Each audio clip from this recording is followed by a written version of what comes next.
तो कैसा है? बहुत बढ़िया, ध्यान दीजिएगा। आज टॉपिक पढ़ेंगे बेटा इलेक्ट्रोस्टैटिक। क्या पढ़ेंगे? इलेक्ट्रोस्टैटिक्स। ओके, ध्यान दीजिएगा। ऐप थोड़ा सा न्यू है मेरे लिए तो थोड़ा कुछ प्रॉब्लम हो सकता है। तो इलेक्ट्रोस्टैटिक क्या है? इलेक्ट्रोस्टैटिक सर नाम में पूरा सब कुछ आ गया है। क्या? Electro, electron. क्या? Electron, electron. सर ये माइनस क्यों दिया सर आपने? भाई ये जो है ई मतलब इलेक्ट्रॉन, ई मतलब इलेक्ट्रॉन। नेगेटिव मतलब भाई इसमें एनर्जी नहीं है, ये अपना एनर्जी लूज़ कर चुका है। क्या एनर्जी क्या कर चुका है? लूज़ कर चुका है। इसलिए सर तो अगर इसको एनर्जी मिल जाए तो ये क्या प्लस हो जाएगा? ये क्या प्लस हो जाएगा? यस। तो फिर इसे क्या बोलेंगे? इसे बोलेंगे पॉजिट्रॉन। क्या बोलेंगे? पॉजिट्रॉन। ई के पावर में अगर माइनस है तो इलेक्ट्रॉन। ये नेगेटिव चार्ज इसलिए होता है क्योंकि ये अपनी एनर्जी लूज़ कर चुका है। ई के ऊपर प्लस चार्ज तब रहेगा बेटा जब हम मोबाइल है, मोबाइल को हमने चार्जिंग पे लगाया, मतलब उसके अंदर के जो इलेक्ट्रॉन्स थे नेगेटिव चार्ज, मतलब उसने एनर्जी लूज कर दी थी ना, वो क्या हो रहा है? एनर्जी गेन कर रहे हैं। मतलब उसके ऊपर क्या चार्ज हो रहा है? ये माइनस का क्या हो रहा है? प्लस हो रहा है। माइनस का क्या हो रहा है? प्लस हो रहा है। अच्छा सर इससे इस चैप्टर से क्या रिलेशन है? अबे बहुत बड़ा रिलेशन है भाई। ये क्या, देखो ना, नाम ही तो आ गया इलेक्ट्रोस्टैटिक। सर स्टैटिक का मतलब, स्टैटिक मतलब रुका हुआ, स्टैटिक मतलब रुका हुआ। अगर मान लीजिए इलेक्ट्रॉन्स क्या हुए एक जगह पे, एक पर्टिकुलर जगह पे क्या रुके हुए हैं, पर्टिकुलर जगह पे क्या है? रुके हुए हैं। मतलब वहाँ पे क्या हो रहा है? पोटेंशियल जनरेट हो रहा है। क्या हो रहा है? Potential. That is negative potential, that is negative potential. और अगर मान लीजिए ऐसे इलेक्ट्रॉन जिसके ऊपर पॉजिटिव चार्ज है, मतलब प्रोटॉन्स जिसको बोल सकते हैं, पॉजिटिव चार्ज है ना, पॉजिट्रॉन जिसको बोल सकते हैं, पॉजिट्रॉन अगर एक जगह पे खड़े हैं है ना, तो वहाँ उस एरिया में क्या हो जाएगा? एक और एक पोटेंशियल जनरेट हो जाएगा, that is positive potential. Negative potential and positive potential, negative potential एक जगह पे, दूसरी जगह पे क्या आ जाएगा? Positive potential. तो इसकी अपनी फील्ड बनेगी, इसकी अपनी क्या बनेगी? एक फील्ड बनेगी। क्या बनेगी? फील्ड बनेगी। यही सब चीज़ हम समझने वाले हैं। यही चीज़ क्या समझने वाले हैं? हम समझने वाले हैं। यहाँ पे हम डाइपोल क्या होता है, डाइपोल एक्सिस क्या होता है, बहुत सारे कंसेप्ट है। मज़ा आने वाला है, मज़ा आने वाला है। ठीक है, इस चैप्टर में बहुत अच्छा मज़ा आने वाला है। अच्छा थोड़ा सा मुझे टाइम दीजिए कि मैं इसको थोड़ा मिटा सकूँ। इसको मिटाने के लिए रबर, हाँ रबर है। अरे रबर तो बहुत ही छोटा है। अरे नहीं ये नहीं, एक सेकेंड। ठीक है, बस थोड़ा थोड़ा ऐसे टाइम लगेगा मुझको। ठीक है, इसे छेड़ने के लिए। ओके तो ब्रश हाँ ले लेता हूँ। इंट्रोडक्शन समझते हैं क्या है इंट्रोडक्शन। ओके तो सबसे बड़ी चीज़ देखा है कंजर्वेटिव फोर्स आपको दिया है, कंजर्वेटिव फोर्सेस के बारे में पता है। ये 11th में हो चुके हैं हमारे topics, conservative forces, potential energy, ठीक है ना, और गॉस लॉ, ठीक है, गॉसियन सरफेस, ये थोड़ा थोड़ा हम देखने वाले अभी इस चैप्टर में देखेंगे। ठीक है, तो मैं पेज को थोड़ा सा ऊपर कर लेता हूँ। तो इसको करेंगे कैसे? हाँ इसको मैं यहाँ पर हटा देता हूँ तो ये मुझे ऊपर में, हाँ थोड़ा जूम कर लेते हैं। तो पहले छोटा सा कंसेप्ट पढ़ते हैं। ओके ये कंसेप्ट पढ़ लेते हैं, दैट इज़ थोड़ा सा इंट्रोडक्शन देखते हैं 11th स्टैंडर्ड का। ओके ध्यान दीजिएगा। In the 11th standard, sorry in the 11th standard, 11th में पढ़ा है आपने, छोड़ो इसको। We are studied Gauss law, आपने गॉस लॉ पढ़ा है। गॉस लॉ जिसने दिया था रिलेशनशिप किसके बीच में? इलेक्ट्रिक चार्ज, अभी बताया मैंने आपको इलेक्ट्रिक चार्ज के बारे में, electric charge and electric field, electric charge and electric field अभी आपको बताया मैंने। अगर चार्जेस अगर एक जगह खड़े हो जाएंगे नेगेटिव चार्जेस तो नेगेटिव पोटेंशियल, पॉजिटिव चार्ज खड़े हो गए तो पॉजिटिव पोटेंशियल। सर अगर चार्जेस कहीं खड़े हो गए, प्लस हो या माइनस चार्ज हो, ठीक है ना, तो यार उसके आसपास क्या हो जाएगी? फील्ड जनरेट होगी। क्या होगी? फील्ड। उसका एक पर्टिकुलर एरिया रहेगा। जैसे हमारा अर्थ है ना, अर्थ, तो हमारे अर्थ की अपनी एक फील्ड है, ग्रेविटेशनल फील्ड। जैसे मान ले भाई ये हमारी अर्थ है, मान ले ये हमारी क्या है? अर्थ है। तो इसकी अपनी फील्ड है ना यार, ये इसकी अपनी फील्ड है। इसकी फील्ड के अंदर जो भी आएगा वो खींचा चला आ जाएगा, उसको खींच लेगी बॉडी, उसको फील्ड क्या कर लेगी? अंदर अपनी तरफ खींच लेगी। समझ रहे हो? तो वैसे ही चार्ज का भी क्या होता है? अपना क्या होता है? फील्ड होता है। अपना क्या होता है? फील्ड होता है, वैसे ही। ओके ध्यान दीजिएगा। तो इन इट ऑल्सो प्रोवाइड्स, ये आप सब 11th में पढ़ चुका है, ठीक है, बहुत ही बेसिक है, हम थोड़ा सा एडवांस में जा रहे हैं। It also provide equivalent method for finding electric field intensity. हम क्या फाइंड करेंगे? Electric field intensity. Electric field intensity, sir ये क्या कंसेप्ट है? देखो यार कीवर्ड सारे पता होने चाहिए, कीवर्ड सारे पता होने चाहिए। अब देखो ये कीवर्ड क्या बोलता है? इलेक्ट्रिक फील्ड, इलेक्ट्रिक फील्ड तो समझा दिया आपने सर। इंटेंसिटी क्या है? तीव्रता। क्या होता है? तीव्रता। व्हाट इज तीव्रता यार? ताकत रे भाई, ताकत। जैसे ये हमारी अर्थ है, ये हमारी अर्थ है, ठीक है ना, और ये इसकी मान लो यहाँ तक फील्ड है, यहाँ तक इसकी क्या है? फील्ड है। तो मान लो फील्ड के अंदर जैसे कोई ऑब्जेक्ट आ जाएगा वो खींचा चला आ जाएगा, लेकिन एकदम से उसकी स्पीड बढ़ जाएगी क्या? नहीं, वो धीरे धीरे जैसे जैसे अर्थ की तरफ बढ़ेगा बढ़ेगा बढ़ेगा उसकी स्पीड बढ़ेगी और फिर सट से आ जाएगा, फट से आ जाएगा। क्यों क्यों ऐसा हुआ सर? अरे आप जितने पास में आओगे उतनी ज़्यादा ताकत बढ़ जाएगी ना, उसी ताकत क्या हो जाएगी? बढ़ जाएगी। यहाँ पे ताकत कम है है ना। यहाँ पे ताकत क्या है, कम है, यहाँ पे बहुत कम थी, यहाँ पे थोड़ी बढ़ गई, थोड़ी और बढ़ गई, थोड़ी और बढ़ गई, थोड़ी और बढ़ी, अंदर पास में सरफेस के ऊपर सबसे ज़्यादा मैक्सिमम रहती है ग्रेविटेशनल फील्ड। ग्रेविटी जो होती है वो सरफेस के ऊपर सबसे ज़्यादा होती है, समझ रहे हो क्या। जैसे आप ग्रेविटी से जैसे दूर दूर जाओगे, मतलब सॉरी ऑब्जेक्ट से दूर दूर जाओगे, हमारे अर्थ के सरफेस से दूर दूर जाओगे, तो फील्ड क्या होगी, धीरे धीरे कम होगी, धीरे धीरे क्या होगी, कम होगी। तो इंटेंसिटी क्या है, तीव्रता जो है, ताकत जो है ना, वो क्या है, वो क्या रहेगी भाई, सबसे ऊपर में क्या रहेगी, बहुत कम रहेगी, और जो सरफेस पे होगी सबसे मैक्सिमम रहेगी। जैसे हम समझते हैं एक लाइट है, एक जगह पे लाइट लगा है, जैसे मेरे यहाँ पे ऊपर में लाइट लगा है, इस लाइट के नीचे बैठूंगा तो क्या रहेगा, एकदम ज़्यादा रोशनी आएंगी। जैसे दूर दूर जाऊंगा तो इसकी इंटेंसिटी क्या हो जाएगी, कम हो जाएगी, इसकी तीव्रता क्या हो जाएगी, इसकी ताकत क्या हो जाएगी लाइट की, कम कम कम होती जाएगी। वैसे फील्ड की भी क्या होती है, अपनी ताकत होती है, वो क्या होती है भाई, उसको बोलते हैं हम इलेक्ट्रिक फील्ड इंटेंसिटी। इसको हम फाइंड करने वाले हैं, हम निकालने वाले हैं बाय रिलेशन देने वाले values of the field close surface. एक क्लोज सरफेस लेंगे, एक क्या लेंगे क्लोज, कैसे होगा क्या होगा टेंशन मतलब भाई, आगे देखने वाले हैं। Total charge enclose by the surface, total charge enclose by the surface. मान लो एक चार्ज ये जैसे सरफेस है, इधर वाले देख लो, ये स्पेरिकल शेल है, ये स्पेरिकल शेल है, इसके सरफेस के ऊपर देखो प्लस प्लस चार्ज दिख रहा है आपको, दिख रहा है ना। तो इस सरफेस से जो फील्ड निकल रही है ना, फील्ड जो निकलती है हर डायरेक्शन में निकलती है, इधर भी निकली, इधर भी, इधर भी, इधर भी, इधर भी, हर डायरेक्शन में निकल रही है। तो एक पॉइंट पी पकड़ ले, यहाँ पे देखो पॉइंट पी पकड़ लिया, वहाँ पे इसकी इंटेंसिटी कितनी है, वहाँ पे इसकी इंटेंसिटी कितनी है, तो हम फाइंड करेंगे, ठीक है ना। इसके 3 एप्लीकेशन है, गॉस लॉ है, गॉस लॉ बोलता है कि वो भी आप समझाऊंगा अभी आपको, ध्यान दीजिएगा, ओके, बस बने रहना, मज़ा आने वाला है, ठीक है। Okay, it is a powerful tool which can applied for the calculations of the electric field. जिससे हम क्या निकालने वाले अभी बेटा, इलेक्ट्रिक फील्ड निकालेंगे। When it's originated from a charge, field कहाँ से निकलने वाली है, चार्ज से निकलेगी, एनर्जी कहाँ से निकलेगी, चार्ज से निकलेगी, and charge distribution sufficient symmetry. ध्यान दीजिएगा, चार्ज जो डिस्ट्रीब्यूट हुए हैं, देखो यहाँ पे जो ये सरफेस है, मान लो इस सरफेस का चार्ज डिस्ट्रीब्यूशन है, ऐसा तो नहीं है ना कि यहाँ पे बहुत सारे प्लस प्लस चार्ज है, ऊपर में बहुत सारे चार्जेस है और नीचे बहुत कम, ऐसा कुछ रहता क्या, नहीं।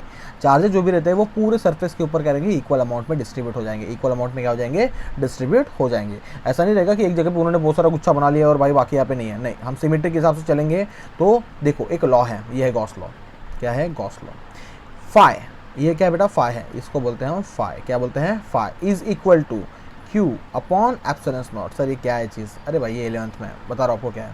फाई मतलब फ्लक्स, फाई मतलब क्या, फ्लक्स, टेंशन मतलब FLUX, फ्लक्स मतलब क्या, तरंगे, फ्लक्स मतलब क्या, तरंगे। कि जितने चार्जेस रहेंगे उतने तरंगे निकलेंगे ना भाई, जितने चार्जेस रहेंगे उतने क्या निकलेंगे, तरंगे निकलेंगे। अरे जितने चार्जेस रहेंगे उतने तरंगे निकलेंगे ना, मतलब जो तरंगे हैं वो डायरेक्टली प्रोपोर्शनल है चार्ज के ऊपर, जितने चार्जेस बड़ा होंगे उतने तरंगे निकलेंगे। समझ रहे हो। तो कांस्टेंट, ये जो डायरेक्टली प्रोपोर्शनल साइन हटेगा तो एक कांस्टेंट चीज़ आएगी। कांस्टेंट मतलब क्या, अरे भाई इसके बीच में क्या है, जो तरंगे निकल रही है इसको परमिट तो मिल रहा ना, कौन परमिट दे रहा है इसको, कोई ना कोई मीडियम। यहाँ पे मीडियम कौन सी, एयर मीडियम है, कौन सी मीडियम है, एयर। तो यार यहाँ पे एप्सिलॉन जो आ रहा है, epsilon not is the permittivity of free space. ये क्या है, परमिटिविटी है, क्या है, परमिटिविटी। किसकी परमिटिविटी है, ऑफ, मैं लिख रहा हूँ यहाँ पे बेटा, सॉरी पूरा मिट गया, परमिटिविटी ऑफ, इसको एप्सिलॉन नॉट को क्या बोलेंगे हम, permittivity of free space, permittivity of free space. अब ऐसे लिख लेता हूँ, ठीक है, नाम से पकड़ लो, परमिटिविटी ऑफ फ्री स्पेस। कोई दिक्कत है, मेरे ख्याल से तो नहीं है, मेरे ख्याल से तो नहीं होनी चाहिए, ठीक है, कोई बात नहीं, टेंशन मत लो। ओके, यहाँ तो समझ गया होगा, मैं मान लेता हूँ आपको कि यहाँ तक आपको समझ गया। अगर नहीं समझा बेटा तो इसको थोड़ा सा रिवाइंड करके देखते रहो, ठीक है। ओके सर, ये आगे क्या बताता हूँ यार, टेंशन मत ले। वेयर फाई क्या है, पहले समझ लो, फाई क्या है बेटा, फ्लक्स, टोटल फ्लक्स, क्या है, total flux coming out of the close surface. इस क्लोज सरफेस से कितना फ्लक्स निकल रहा है, पूरा टोटल सर, टोटल बताओ कितना है, फाई। भाई टोटल चार्ज बता ना, टोटल चार्ज कितना है, टोटल फाई चाहिए तुझको, टोटल चार्ज बता, क्यू क्या बताएगा, टोटल चार्ज क्यू अपॉन उसका एक कांस्टेंट लेंगे, that is permittivity of free space. ये तक कोई दिक्कत नहीं है। अब इसको दूसरे फॉर्म में भी लिख सकते हैं सर, इसको दूसरे फॉर्म में भी लिख सकते हैं, कैसे, अब आपको ये फॉर्म बता रहा हूँ मैं कैसे, ध्यान दीजिएगा। बस अभी फिलहाल के लिए याद रखिएगा, मैं जो आपको अभी एप्लीकेशन पढ़ाऊंगा ना, अभी आपको मैं पूरे एप्लीकेशन पढ़ाऊंगा, उसमें मैं आपको ये इसको अच्छे से डिराइव करके बताऊंगा, ये वाला जो है ना, ये रिलेशन बताऊंगा डिराइव करके। देखो अब देखो यार, यहाँ पे एक पॉइंट है P, यहाँ पे पॉइंट है P, मान लीजिए ये सरफेस था, ये सरफेस था, ये सरफेस की रेडियस है बेटा, इस स्फीयर के रेडियस है कैपिटल R, स्फीयर की रेडियस कितनी है, कैपिटल R है। यहाँ से फील्ड निकल रही है, देखो फील्ड निकल रही है, ऊपर जा रही है, E दिख रही है ना, इधर भी जा रही है, इधर भी जा रही है, इधर भी जा रही है। ये पॉइंट P से भी होके जा रही है, अब मैंने क्या बोला, पॉइंट P को पकड़ा और वहाँ से वहाँ तक का जो डिस्टेंस है मान लीजिए स्मॉल आर, क्या है स्मॉल आर, इसको रेडियस पकड़ के एक बड़ा दूसरा एक स्पीयर बनाया, दूसरा एक स्पीयर बनाया, डैश डैश वाला दिख रहा ना आपको, डैश डैश वाला बना दिया, ठीक है, डैश डैश वाला बना दिया। इसको बोलेंगे हम गॉसियन सरफेस, क्या बोलेंगे, गॉसियन सरफेस। ये देखिए यहाँ पे है गॉस लॉ, तो गॉसियन सरफेस, सॉरी मैं यहाँ पे लिख लेता हूँ गॉसियन सरफेस, गॉसियन सरफेस, ठीक है, इसको हम बोलेंगे गॉसियन सरफेस। अब ध्यान दीजिएगा, तो भाई गॉसियन सरफेस समझ गया ना आपको, ओके। तो ये पॉइंट के सराउंडिंग में पूरा बहुत बड़ा एरिया है, बताइए एरिया किसका है, लेकिन एरिया किसका है, अरे स्फीयर है ना, तो स्फीरिकल एरिया है ना, तो area of curve surface area है ना, सरफेस एरिया किसका, स्फीयर का, ओके, स्फीरिकल एरिया। अब मैं क्या बोलूँगा, बहुत बड़ा एरिया बेटा, बहुत बड़ा एरिया मतलब एस है। अब ये पी के सराउंडिंग में पी से होके गुजर रहा है ना, तो पी के अराउंड में छोटा सा एरिया पकड़ लेता हूँ, छोटा सा एरिया मतलब क्या, डी एस, देखो दिख रहा है यहाँ पे डीएस, डीएस दिख रहा है, पी के सराउंडिंग में मैं क्या मान लूँगा उसको, डीएस मान लूँगा, क्या मान लूँगा, डीएस एरिया मान लिया, ये डीएस एरिया मान लिया।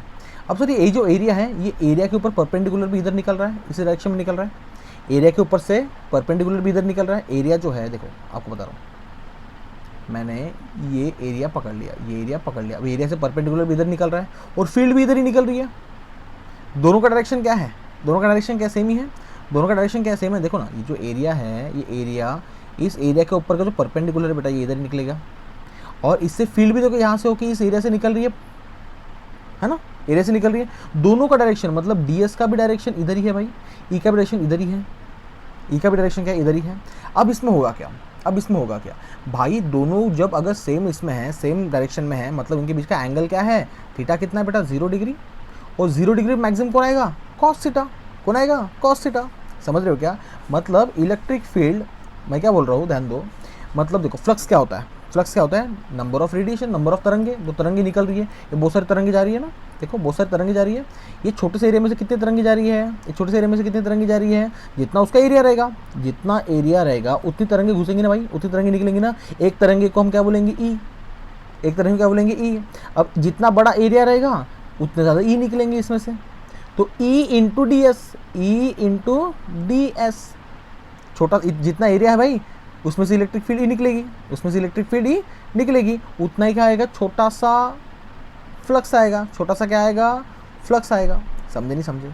अब सर आपको, आप बोलोगे सर मुझे बड़ा फ्लक्स चाहिए सर, पूरे बॉडी का चाहिए, पूरे बॉडी का, तो क्या कर देंगे, जोड़ देंगे। ये छोटे छोटे एरिया, छोटे छोटे एरिया को बहुत सारे छोटे छोटे एरिया से बनाए ना ये पूरा, ये सरफेस जो एरिया है देखो, ये जो सरफेस एरिया है, ये सरफेस एरिया जो है छोटे छोटे बहुत सारे एरिया से बना हुआ है, तो सारे एरिया को मैं जोड़ूंगा, मतलब क्या करना बेटा, इंटीग्रेशन करना। इंटीग्रेशन का मतलब होता है जोड़ना, क्या करना, जोड़ना।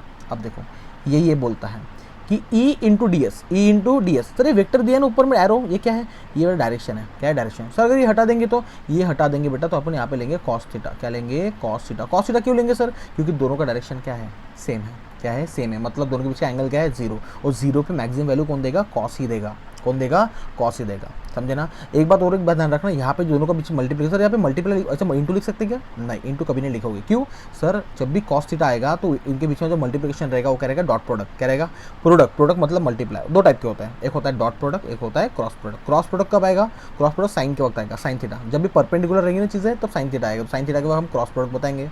डॉट प्रोडक्ट कब, जब कॉस थीटा आएगा, मतलब एंगल 0 रहेगा तब डॉट प्रोडक्ट, ठीक है, यहाँ पे डॉट लिखा है, वेक्टर फॉर्म लिखा है। अब सर देखो इन्होंने इंटीग्रेशन किया, ठीक है सर, इंटीग्रेट किया, जोड़ दिया, पूरा पूरा जोड़ दिया, मतलब छोटे छोटे डीएस को, ई तो कांस्टेंट है, डीएस को पूरा जोड़ देंगे, छोटे छोटे डीएस को जोड़ देंगे तो पूरा सरफेस एरिया आ जाएगा, पूरा सरफेस एरिया आ जाएगा, पूरा बड़ा एरिया आ जाएगा। और जब ई आ गया, ई तो बाहर आ जाएगा, डीएस, ये पूरा डीएस को हम क्या करेंगे, इंटीग्रेट करेंगे तो क्या आ जाएगा, पूरा हमारा सरफेस एरिया आ जाएगा, मतलब पूरी फील्ड, इलेक्ट्रिक फील्ड पूरे सरफेस एरिया की पता चल जाएगी, मतलब टोटल फ्लक्स मिल जाएगा सर, मतलब टोटल फ्लक्स क्या हो जाएगा, हमें मिल जाएगा, हमें मिल जाएगा। सर ये आपने ऐसा ओ क्यों दिया, ओ नहीं है सर, सॉरी गोला क्यों दिया सर इंटीग्रेशन में, इंटीग्रेशन में गोला क्यों मारा है हमने, ये इंटीग्रेशन में देखो यहाँ पे इंटीग्रेशन में गोला मारा है, ये जो इंटीग्रेशन है इस इंटीग्रेशन में आप गोला क्यों मारा, ये गोला मतलब होता है बेटा क्लोज, ये लूप देखो ना क्लोज है ना, जहाँ स्टार्ट किया वहीं पे आके खत्म हो रहा है ना, ये क्लोज लूप, मतलब integration around a close loop, around a close loop, ये इसका मतलब होता है, ये इसका मतलब होता है। होपफुली आपको यहाँ तक समझ गया होगा। ये इंट्रोडक्शन था, क्या था ये बेटा, ये इंट्रोडक्शन था, ये इंट्रोडक्शन था। अब ध्यान देना, अब हम पढ़ेंगे, ये गॉस लॉ आपको समझ गया होगा मेरे ख्याल से, आपको इंट्रोडक्शन समझ गया, ये इंट्रोडक्शन लेक्चर था। अभी जो नेक्स्ट लेक्चर होगा ना उसमें आपको पढ़ाऊंगा अप्लीकेशन। क्या पढ़ाऊंगा? अप्लीकेशन। बहुत ही ज़्यादा इंपॉर्टेंट है, ठीक है ना। पहली एप्लीकेशन अच्छे से समझना, सेकंड और थर्ड आराम से हो जाएगी। पहली एप्लीकेशन अच्छे से समझना है और सेकंड और थर्ड अपने आप हो जाएगी। चलो यहाँ तक कोई डाउट होगा तो बेटा कमेंट बॉक्स में मुझे प्लीज़ बताना, ठीक है। Thank you. ये वीडियो मैं यहीं पे भी रोक देता हूँ। जय हिंद।